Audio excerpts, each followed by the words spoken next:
بسم الله الرحمن الرحيم. الحمد لله رب العالمين والعاقبة للمتقين والصلاة والسلام على رسوله محمد وآله وصحبه أجمعين. أما بعد فأعوذ بالله من الشيطان الرجيم. بسم الله الرحمن الرحيم.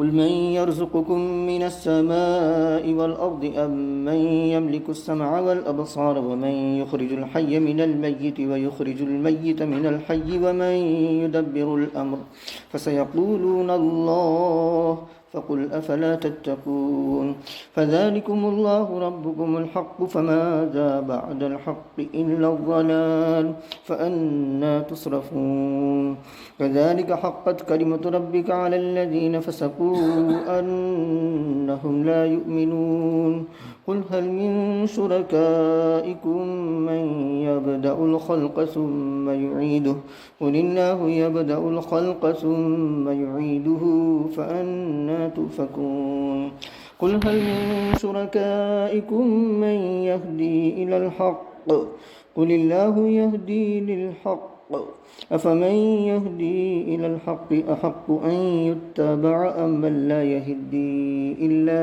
أن يهدى فما لكم كيف تحكمون وما يتبع أكثرهم إلا ظنا إن الظن لا يغني من الحق شيئا إن الله عليم بما يفعلون.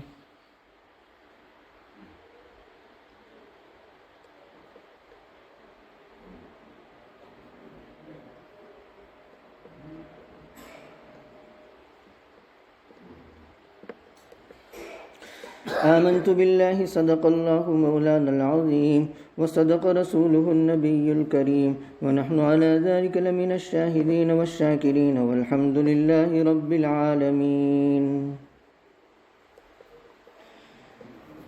قابل احترام بزرگوں اور عزیز دوستوں اور معزز ماں بہنوں، سورہ یونس کی آیت نمبر 31 سے لے کر کے 36 تک پڑھی گئی ہیں.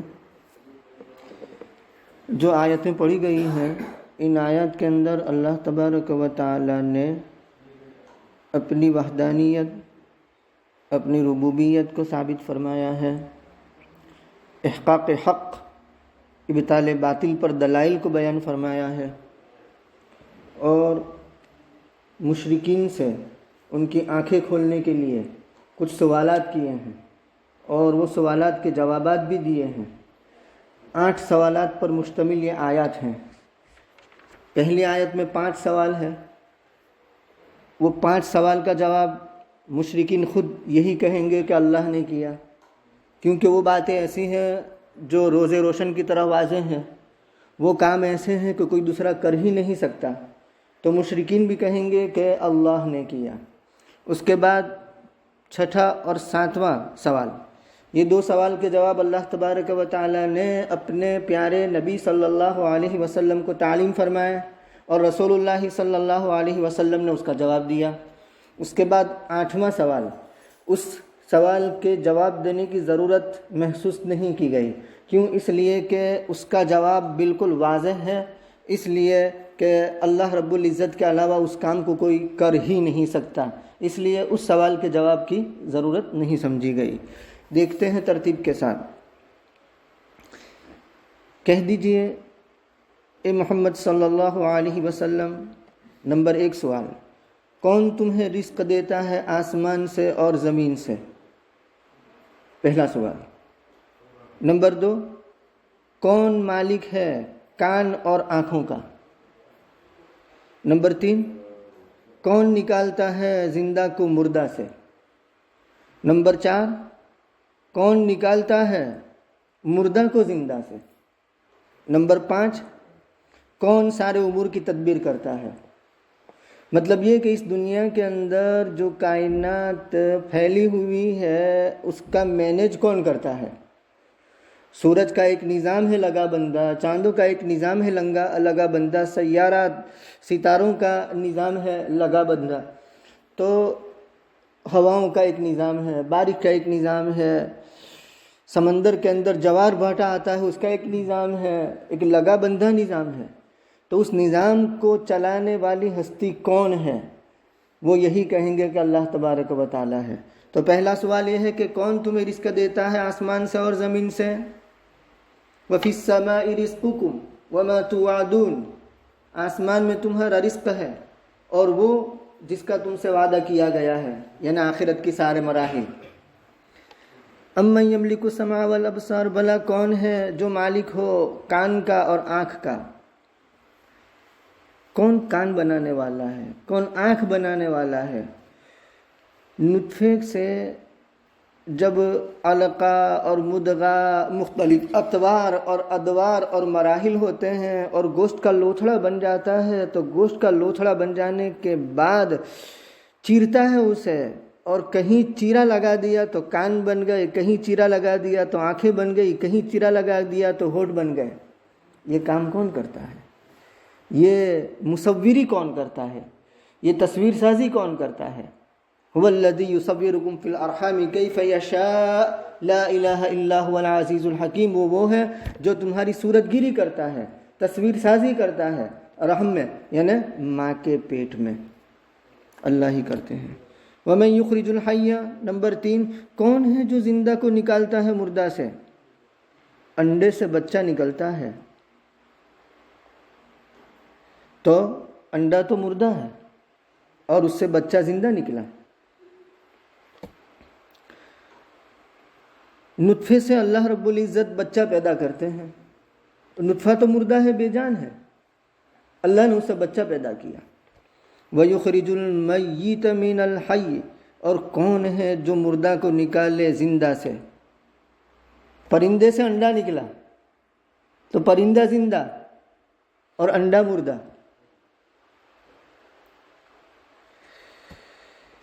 انسان سے نطفہ نکلتا ہے، منی کا قطرہ نکلتا ہے تو انسان زندہ، اور وہ نطفہ اور منی کا قطرہ یہ مردہ، اللہ ہی کرتے ہیں۔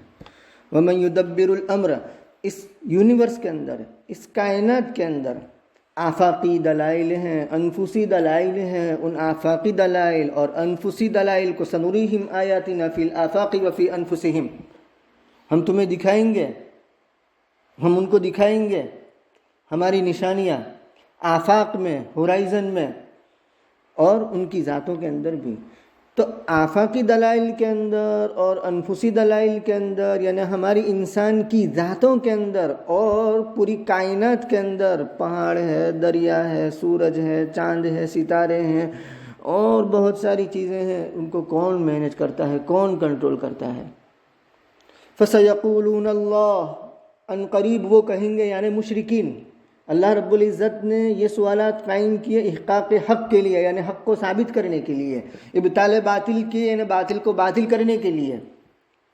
وہ کہیں گے کہ اللہ تبارک و تعالی، یعنی ان 5 سوالات کے جواب میں مشرکین بھی یہی گواہی دیں گے کہ ان کاموں کو اللہ کے علاوہ کوئی نہیں کر سکتا۔ فقل، جب یہ بات ہے، ان کان الامر کذالک، تو آپ کہہ دیجئے افلا تتقون، کیا تم ڈرتے نہیں ہو اس اللہ سے جس کے یہ کام ہیں، جس کے یہ افعال ہیں؟ فذالکم اللہ ربکم الحق، یہ سارے امور بیان کرنے کے بعد اللہ رب العزت فرماتے ہیں وہ اللہ تمہارا سچا رب ہے، جو یہ کام کرنے والا ہے وہی سچا رب ہے۔ فماذا بعد الحق الا الضلال، کیا رہ گیا حق کے بعد سوائے گمراہی کے، یعنی حق کے بعد گمراہی کے علاوہ کیا بچتا ہے؟ فأنا تصرفون، تم کہاں لوٹتے ہو یا کہاں سے لوٹتے ہو، یعنی تمہیں نظر ہی نہیں آتا، کہاں الٹے پھرے جا رہے ہو۔ كذلك حقت کلمۃ ربک علی الذین فسقوا انہم لا یؤمنون، اسی طرح ثابت ہو چکی آپ کے پروردگار کی بات۔ آپ کے پروردگار کی بات سے 2 چیزیں ہیں، دو باتیں مراد ہو سکتی ہے۔ نمبر 1 جو بعد میں آیا، انہم لا یؤمنون، یعنی ان لوگوں پر یہ بات ثابت ہو چکی ہے کہ وہ لوگ ایمان لانے والے نہیں ہیں، تو گویا اس میں رسول اللہ صلی اللہ علیہ وسلم کے لیے تسلی کا مضمون ہے کہ آپ ان کے پیچھے محنت کرتے ہیں اور ان کے ایمان نہ لانے کی وجہ سے آپ غمزدہ ہوتے ہیں، آپ کو غمزدہ ہونے کی ضرورت نہیں ہے۔ ان پر یہ بات ثابت ہو چکی ہے کہ وہ ایمان نہیں لائیں گے۔ تو ایک تو کلمۃ ربک کیا ہے، انہم لا یؤمنون، اور دوسرا کلمۃ ربک 4 جگہوں پر آیا وہ مضمون، لَأَمْلَأَنَّ جَهَنَّمَ مِنَ الْجِنَّةِ وَالنَّاسِ أَجْمَعِينَ، یعنی فاسقین پر اور کافرین پر آپ کے رب کی یہ بات ثابت ہو چکی ہے۔ کیا بات؟ لَأَمْلَأَنَّ جَهَنَّمَ مِنَ الْجِنَّةِ وَالنَّاسِ أَجْمَعِينَ، کہ ضرور بالضرور میں جہنم کو جن اور انسوں سے بھر دوں گا۔ تو یہ بات ثابت آ چکی ہے۔ تو اب حقت کلمۃ ربک میں یا تو انہم لا یؤمنون کہہ دیں گے، یا حقت کلمۃ ربک میں ہم لأملأن جہنم من الجنۃ والناس اجمعین، جو مختلف الفاظ کے ساتھ یعنی تھوڑے اختلاف کے ساتھ الگ الگ جگہوں پر 4 جگہوں پر آیا ہے۔ آپ کے پروردگار کی بات ثابت ہو چکی ان لوگوں پر جو فاسق ہے کہ وہ ایمان نہیں لائیں گے۔ 6واں سوال، اے محمد صلی اللہ علیہ وسلم آپ فرما دیجئے تمہارے شرکا میں سے کیا کوئی ہے جو پیدائش کی ابتدا کرے پھر اس کو لوٹا دے؟ یعنی ایک چیز کو پیدا کرنے کے بعد اس کو دوبارہ زندہ کرنا، اس کے ختم ہو جانے کے بعد اس کے دنیا سا وجود نہ رہے، اس کے بعد وَهُوَ الَّذِي يَبْدَأُ الْخَلْقَ ثُمَّ يُعِيدُهُ وَهُوَ أَهْوَنُ عَلَيْهِ، وہ ہے جو اوریجنیٹ یعنی پہلی مرتبہ پیدا کرتا ہے۔ وَهُوَ الَّذِي يَبْدَأُ الْخَلْقَ ثُمَّ يُعِيدُهُ، اور ختم ہو جانے کے بعد، فنا ہو جانے کے بعد دوبارہ اس کو زندہ کرے گا۔ وَهُوَ أَهْوَنُ عَلَيْهِ، اور دوبارہ زندہ کرنا آسان ہے۔ اور یہ وَهُوَ أَهْوَنُ عَلَيْهِ جو اللہ تبارک و تعالیٰ فرماتے ہیں وہ بندوں کی نسبت سے، ورنہ اللہ رب العزت کے لیے تو کوئی مشکل نہیں۔ جیسے پہلی مرتبہ پیدا کرنا ہے ویسے ہی دوسری مرتبہ زندہ کرنا ہے، دونوں میں کوئی فرق نہیں۔ یہ آسانی جو بیان کی جا رہی ہے وَهُوَ أَهْوَنُ عَلَيْهِ، وہ بندوں کی نسبت سے، کیونکہ ہم مخلوق، ہم انسان جب تک ایک ماڈل سامنے نہیں آ جاتا اس کے ختم ہونے کے بعد ایسا ہی ماڈل بنانا ہمارے لیے اس وقت آسان ہوتا ہے جب پہلے ایسا ماڈل گزرا ہو۔ لیکن اثر نوئی کوئی ماڈل بنانا ہو پہلے مرحلے میں تو وہ انسان کے لیے قدر مشکل ہوتا ہے، لیکن ایک مرتبہ وہ ماڈل بن گیا اور ختم ہو گیا، اس کے بعد اس کے لیے وہ ایسا ہی ماڈل بنانا آسان ہوتا ہے قدر پہلی مرتبہ بنانے کے مقابلے میں۔ تو یہ انسانوں کی نسبت سے، ورنہ ما خلقکم ولا بعثکم الا کنفس واحدہ، تمہارا پیدا کرنا اور تمہارا مرنے کے بعد زندہ کرنا ایسا ہی ہے جیسے ایک جان کا پیدا کرنا اور ایک جان کا زندہ کرنا، یعنی ساری مخلوق کا پیدا کرنا ایک جان کے پیدا کرنے کے معنی، ساری مخلوق کو دوبارہ وجود دینا ایک جان کے وجود دینے کے معنی۔ اللہ کے لیے کوئی مشکل نہیں۔ تو یہ وَهُوَ أَهْوَنُ عَلَيْهِ بِالنِّسْبَةِ إِلَى الْعِبَادِ، بندوں کی طرف نسبت کرتے ہوئے۔ اس کا جواب اللہ تبارک و تعالی رسول اللہ صلی اللہ علیہ وسلم کو تعلیم فرماتے ہیں اور کہتے ہیں کہہ دیجئے اللہ مخلوق کو پہلی مرتبہ پیدا فرماتا ہے پھر اس کو دہراتا ہے یعنی دوبارہ زندہ کرے گا، تم کہاں الٹے پھرتے ہو؟ تم کہاں سے الٹے پھرتے ہو؟ یعنی سمجھ میں نہیں آتا۔ نمبر 7واں سوال، کہہ دیجئے کیا تمہارے شریکوں میں سے کوئی ہے جو حق کی طرف ہدایت کرے؟ انک لا تہدی من احببت ولکن اللہ یہدی من یشاء وہو اعلم بالمہتدین لیس علیک ہداہم ولکن اللہ یہدی من یشاء، آپ کے ذمہ ہدایت نہیں ہے، اللہ جسے چاہے ہدایت دیتے ہیں۔ انک لا تہدی من احببت، ابو طالب آخری وقت میں تھے، اس وقت یہ آیت نازل ہوئی، بہت کوشش کی، اس وقت ابو جہل بھی وہاں بیٹھا ہوا تھا اور دوسرے سرداران قریش بیٹھے ہوئے تھے، لیکن وہ اصرار کرتے رہے کہ کیا ایسے وقت میں تم اپنے باپ دادا کے دین کو چھوڑ دو گے؟ چنانچہ علی ملت عبد المطلب کہہ کر کے وہ دنیا سے رخصت ہوئے۔ تو آیت نازل ہوئی انک لا تہدی من احببت ولکن اللہ یہدی من یشاء، کہہ دیجئے یہ کام بھی صرف اور صرف کون کرتا ہے؟ اللہ ہی حق کی ہدایت دیتے ہیں۔ یہ جواب دلوا دیا، اللہ نے تعلیم کیا نبی صلی اللہ علیہ وسلم کو اور نبی صلی اللہ علیہ وسلم نے جواب دیا۔ فمن یہدی الی الحق، یہ فائنل 8واں سوال، اور اس کا جواب دینے کی ضرورت محسوس نہیں کی گئی۔ کیوں؟ اس لیے کہ وہ بالکل واضح ہے۔ کیا ہے سوال؟ بھلا وہ جو حق کی طرف ہدایت دے وہ زیادہ حقدار ہے اس بات کا کہ اتباع کیا جائے، یا وہ جو خود راہیاب نہیں ہے مگر یہ کہ اس کو ہدایت دی جائے؟ ظاہر بات ہے کہ پہلا وہ زیادہ حقدار ہے اس بات کا کہ اس کی اتباع کی جائے، یعنی پہلے سے مراد جو حق کی ہدایت دیتا ہے۔ فما لکم کیف تحکمون، تمہیں کیا ہو گیا ہے، تم کیسا فیصلہ کرتے ہو؟ یعنی اتنے کھلے دلائل ہونے کے باوجود تمہاری عقلوں پر پتھر پڑ گئے ہیں اور تمہیں سمجھ میں نہیں آتا تم کیسا فیصلہ کرتے ہو۔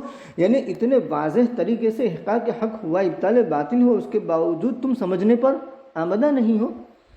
وما يتبع اکثرهم الا ظنا، ان میں سے اکثر نہیں اتباع کرتے مگر اٹکل کی، تخمین اپنی جانب سے انداز ہے۔ بے شک تخمین، انداز، اٹکل یہ حق کے مقابلے میں کچھ بھی کام نہیں آتے۔ حق حق ہے، تخمینہ اور اٹکل اٹکل ہے۔ ان اللہ علیم بما یفعلون، بے شک اللہ تبارک و تعالی جانتا ہے جو کچھ وہ کرتے ہیں۔ جب جانتا ہے جو کچھ وہ کرتے ہیں تو ان کے کیے کی سزا بھی اللہ رب العزت دے کر رہیں گے۔ اللہ رب العزت ہمیں ان دلائل توحید کو سمجھنے کی توفیق عطا فرمائے اور توحید کی اور ایمان کی پختگی نصیب فرمائے۔ سبحان اللہ و بحمدہ، سبحانک اللہم و بحمدک، ونشہد ان لا الہ الا انت، نستغفرک ونتوب الیک۔ سبحان ربک رب العزت عما یصفون، وسلام علی المرسلین۔